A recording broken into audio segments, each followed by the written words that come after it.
My parents used to have a friend from high school who they have since told me they all thought was a little bit strange. We'll call him Rick. My mum said that he was a really nice guy. Not red flag weird, just a bit odd. They had vague knowledge of abuse in his family, but at that time abuse wasn't something people really talked about. It was considered personal family business, so I guess they just chalked his oddness up to a childhood trauma or something.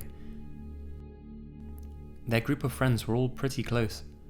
Enough so that it wasn't weird when Rick would show up at our house just to hang out. My mum told me that sometimes if my dad wasn't home when he stopped by, he'd just hang out with her and little baby me for a while until he got back. The year they all graduated high school, a woman attending the university in our city went missing, and about a month later, her body was found. The police reported that the woman's body had probably been there for a couple of weeks by the time they found it. Her killer was never caught. A few years later, when I was a month old, another female student of the university went missing. Our local police department still has her case open because she was never found. She was pronounced dead after being missing for 10 years, at the request of her family. About the time she'd gone missing, I think there began to be some suspicions surrounding Rick within their social circle. No actual evidence that he may have been involved or anything, just more of a feeling they got that something was going on with him, and they just found it a bit eerie seeing as it was around the same time that this woman was missing. He had previously asked my dad if he could store a truck topper in their barn. My mum told me that she once went out to look around out there, just to be sure. Of what, she never really said. She wasn't looking for anything specifically. She just felt a need to inspect the area a bit. She didn't find anything strange or out of place. 18 months after that, a third woman was abducted. After being taken to a house in a tiny town outside of our city and chained to a bed, she was taken to a bridge over the river, hands and possibly feet still bound, and thrown in. She somehow swam to the riverbank and was able to call the police. She identified her abductor to the police, along with the house she was taken to. It was Rick. The police went to his house to arrest him, and as they were climbing the stairs, he shot and killed himself. During the investigation into the two prior disappearances, they discovered that he had taken a week off work during the times that each of the other two women had gone missing.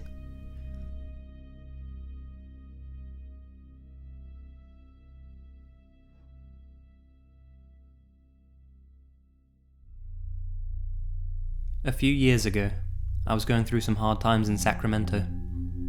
I'd been an on and off again online escort for a few years. I was particularly in need, and for a short time, I entertained dates at my apartment. After I posted and talked on the phone with a few clients, I set up a date with one. He sounded nice enough on the phone. An hour or two later he knocked on my door, and he was not what I expected. He was much younger than I thought he'd be, and younger guys were usually more trouble, so I avoided them. However, he was right there and I needed the money, so I invited him in. Something in my gut told me to pat him down for a gun. I'd never done that in the 4 years I was in the game. I patted him down and he laughed, and off to the bedroom we went. He was actually pretty easy to talk to, though all the conversation went to his girlfriend and how she had left him. He hit her, and she told him that if he ever did, she'd leave, so she left. I tried to change the subject a few times to lighten the mood, but it always went back to her.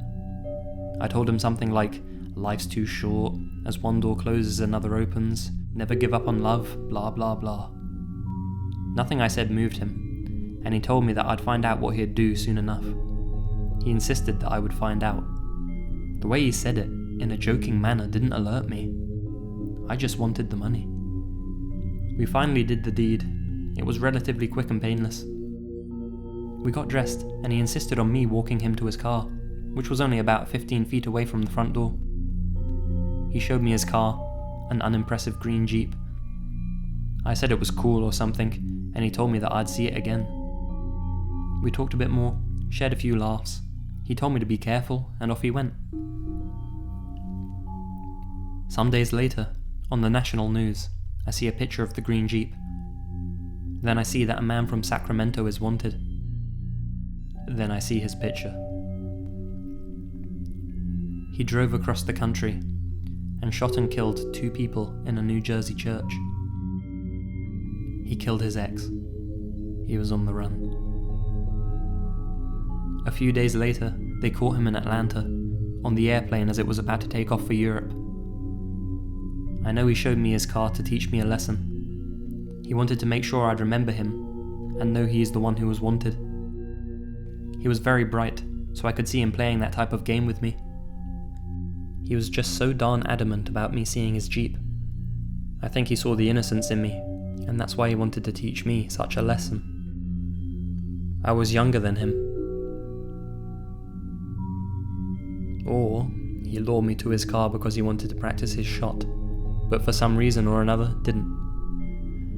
I guess the cops never contacted me because I had a throwaway phone, or maybe he called me from a payphone, so there was no link. Whatever the case is, soon after I retired from the game. Note, the user included an article about the incident. It can be found in the description below.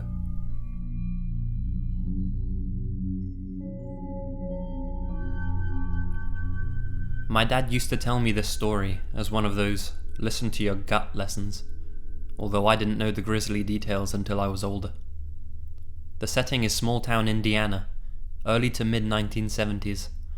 My dad is middle school, early high school aged. His house was about 6 or 7 blocks from the school, so when the weather was nice, he'd walk home from school. One day on his walk home, he noticed a guy in a van driving by him slowly. It was a bit strange, but he thought nothing of it.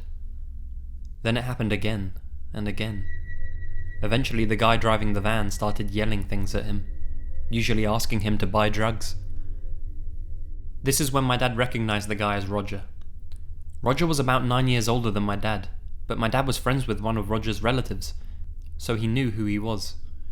Anyway, the cycle of Roger following my dad home for blocks as he walked home and asking him to buy drugs continued for who knows how long. My dad always got this gut feeling that something was deeply off about Roger. He was so afraid that when Roger yelled he wouldn't even respond. He'd just stare at the ground until he reached his house. The walks must have seemed like they took forever. My dad was one of those kids who seemed to grow a foot taller over the summer, so he isn't sure if Roger stopped because my dad became more physically intimidating, or if he just moved on. But either way, he was glad when the interaction stopped. Fast forward to Valentine's Day 1977. In a different town, still small and remote, a woman is at home with her son and 3 stepsons. Roger and 3 other men break into her home with shotguns and force her and her boys to lie face down on the floor. Roger and the gang threaten and taunt them for hours, before shooting them one by one. One of the shots partially blew off the wig that the mother was wearing. Roger thought her skull had blown off, and assuming she was dead, stopped shooting her. She survived, later describing hearing a horrible noise as she lay there, and then realizing that what she was hearing was the blood drain from her son and stepsons. She described it as almost like a waterfall. Roger and the gang got away with a whopping $40, but it was never about the robbery. It was about the thrill of taking human lives. The mother eventually identified Roger and the 3 other men as the perpetrators, with Roger being the ringleader. Indiana didn't have the death penalty at this time, so each man was sentenced to multiple life sentences. Roger recently died in prison. I know it's unlikely that my dad would have been murdered by Roger had he gotten in the van or bought drugs from him, but the fact that he was so close so often to someone who was capable of doing such things, that's unsettling.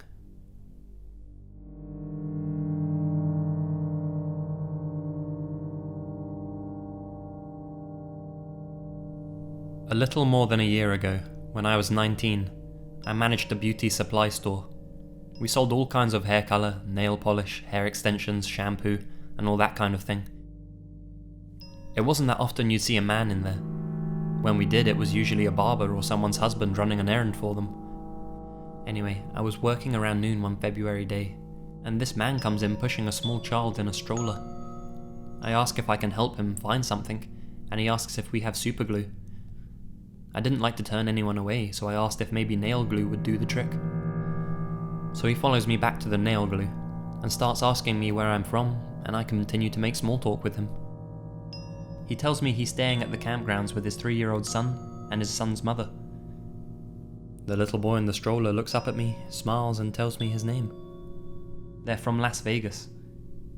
He then asks how old I am and gives me his phone number and says we should hang out sometime. I take it and say alright, maybe, just being friendly, and he leaves. I throw his number in the trash and laughed about it with my friends and co-workers.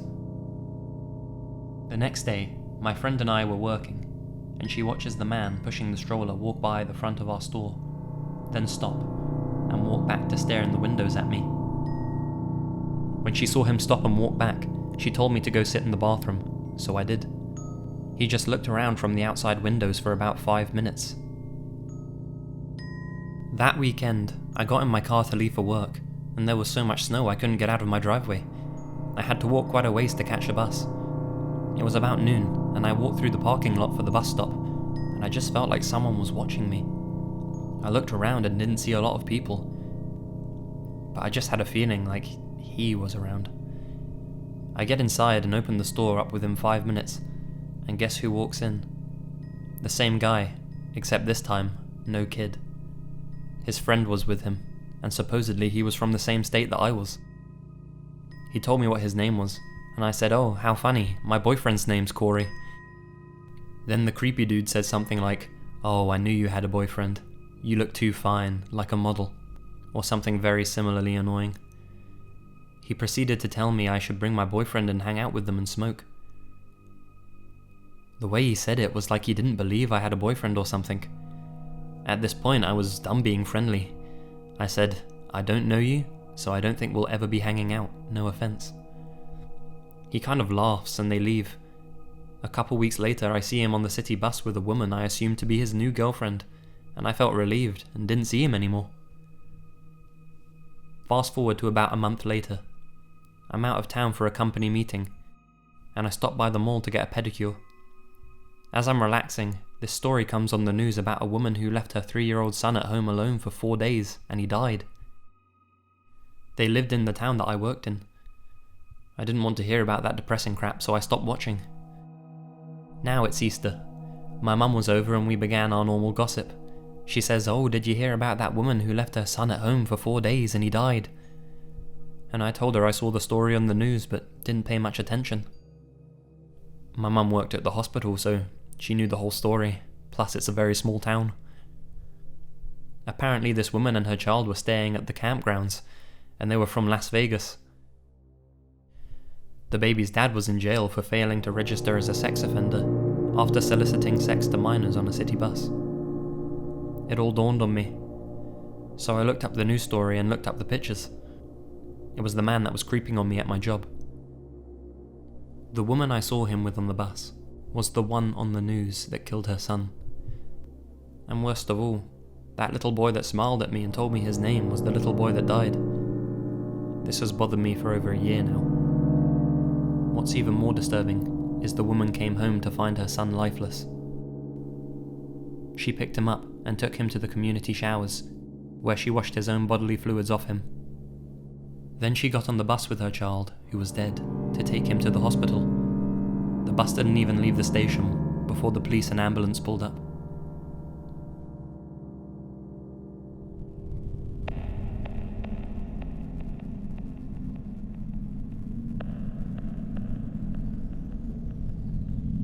Here's one that happened to one of my best friends a few months ago. Usually after work, she gets to the train station and drives home.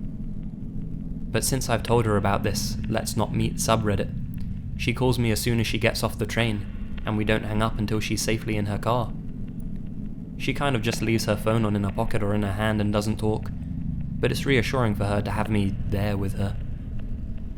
My friend calls earlier than usual, and I greet her happily as I'm clicking away, murdering the Thalmor. And then she suddenly says, "Mum, we need to buy some milk. I need it for the birthday cake." Now the problem with this sentence is, 1, my friend can't bake for shit, and 2, she's lactose intolerant. Anyway, so I realized that something was obviously wrong, and I asked our floor mates to come with me to the station so we can pick her up. When we arrive, I ring her up, and she says, "Yeah, Mum, I know. We might have to get the guys to set it up on the platform. I went to their office this morning. Yeah, it'll be safe for the kids to play on." So my beefcakes and I make our way to the main office, and our friend Power walks with us out of there, and she doesn't speak until we're well and truly away from the station. I make sure to take a bunch of unnecessary turns, and we cruise around the city for a long time to make sure we're not being followed. She told us that there were a few guys on the carriage that she was on that were making her uneasy. About 3 or 4 guys were sitting in the back of the car and talking. They were describing my friend in exact detail, right down to what colour nail polish she was wearing, what station she usually got off at, what her car looked like, etc.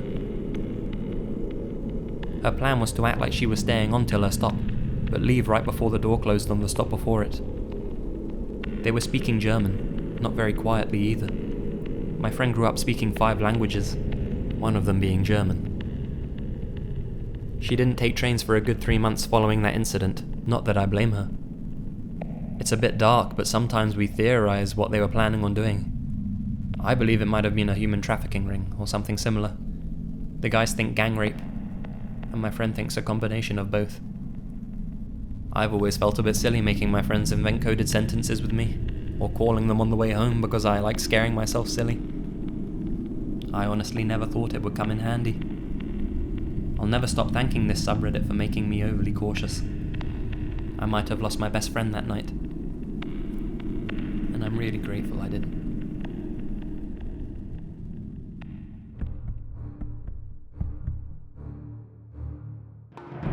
Hi guys, thanks so much for listening and for all the positive response so far. If you'd like to hear more, you can follow the links on the screen. Please don't forget to like, share and subscribe to help support the channel further. If you want, you can also follow me on Facebook and Twitter. The links are in the description, as is my email address, and you can send me your own scary stories too if you want. Take care, and remember, the best things happen in the dark.